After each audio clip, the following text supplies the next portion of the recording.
Assalomu alaykum hurmatli vatandoshlar va odatdagi yangiliklarimizni boshlaymiz.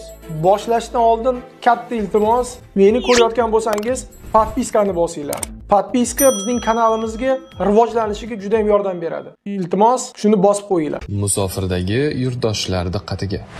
Registratsiya, трудовой договор, продление документа, рассрочка hujjatlarini qilish kerak bo'lsa, unda aynan bizning 6 yillik tajribaga ega o'z vatandoshlari uchun eng halol va ishonchli xizmatlar endi aynan siz uchun. Yuqoridagi xizmatlar sizga kerak bo'lsa, hoziroq bizning quyidagi raqamlarimizga qo'ng'iroq qiling. Diqqat, tezkor xabar. Davlat Dumasi taksichi migrantlar uchun imtihon to'g'risidagi qonun loyihasini rad etdi. Assalomu alaykum qadrli mehmon, videodan to'liq xabardor bo'lish uchun videoga like va podpisatsiya tugmalarini bosib qo'ying. Davlat Dumasi taksichi migrantlar uchun imtihon to'g'risidagi qonun loyihasini rad etdi. Liberal Demokratik partiyasi taksichi migrantlarga nafaqat nazariy, balki amaliy imtihonni topshirish majburiyatini yuklash taklif qilganda. Rossiyaning B toifadagi haydovchilik guvohnomasini olgan va taksida ishlayotganlarga 2025-yil 1-iyungacha amaliy imtihon topshirish majburiyatini yuklash taklif qilinganda. Rossiyada migrantlarni nazorat qilish uchun sun'iy intellektdan foydalanishni taklif qilishmoqda. Videodan to'liq xabardor bo'lish uchun videoga like va podpisatsiya tugmalarini bosib qo'ying. Bu taklif bilan Yangi insonlar partiyasi yetakchisi Aleksey Nachayevdan chiqdi. Yana bir katta mavzu — migrant ID. Rossiya fuqarolari boshdan oyoq raqamlashtirilgan paytda migrantlar qog'oz hujjatlar bilan bemalol yashab yurgani adolatdan emas. Biz sun'iy intellektni nazoratdan yangi vositachi qilishni taklif qilyapmiz. Arxangelsk viloyatida 5000 rublga patent sotib olib, Moskvaga kelmasliklari uchun, dedi u. Nechayevning tushuntirishicha, agar migrant hujjati bo'yicha Arxangelskda yashasa, u ishlasa, aslida esa u har kuni Moskvadagi kvartirasiga qaytsa, buni kameralar qayd etadi. Shunda migrantga nisbatan savol tug'ilishi mumkin. Yuqori malakali xorijlik mutaxassislar rus tili va tarixi bo'yicha majburiy imtihondan ozod qilinadi. Shuningdek, bir qator boshqa imtiyozlarga ega bo'ladi. Shunday qilib, imtiyoz sifatida bunday migrantlar o'zlari va yaqin qarindoshlari uchun soddalashtirilgan tartib orqali yashash uchun ruxsatnoma olish huquqiga ega bo'ladi.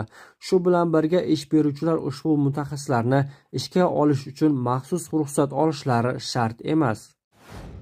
Peterburgda millatlarni farqlovchi kameralar o'rnatilmoqda. Videodan to'liq xabardor bo'lish uchun videoga like va podpisatsiya tugmalarini bosib qo'ying. Sankt-Peterburg ma'muriyati bergan xabarga ko'ra, 8000 ta shahar video kamerasi etik identifikatsiya uchun sozlandi. Bu haqda Kommersant nashri yozmoqda. Amaldorlar bu kameralar yordamida muhojirlar va ularning joylashuvini kuzatmoqchi. Prezident huzuridagi Inson huquqlari kengashi va kamera tasvirlari orqali etnik mansublikni aniqlash g'oyasini inson qadr-qiymatini kamsituvchi deb baholadi. Shahar ma'muriyatining millatlararo munosabatlar qo'mitasi rahbari Oleg Kapitanov shahar hukumati yig'ilishida yangi funksiyal haqida ma'lum qildi. Uning so'zlariga ko'ra, xavfsiz shahar axborot tizimida etnik mansublikni aniqlash mexanizmi joriy etiladi. Kapitanovning tushuntirishicha, bu etnik anklovlarni shakllanishini oldini olish va ijtimoiy keskinlikni bartaraf etish uchun ishlab chiqilgan. Qo'mita etnik mansublikni aniqlash uchun litsenziya sotib olish bo'yicha shartnoma imzolagan.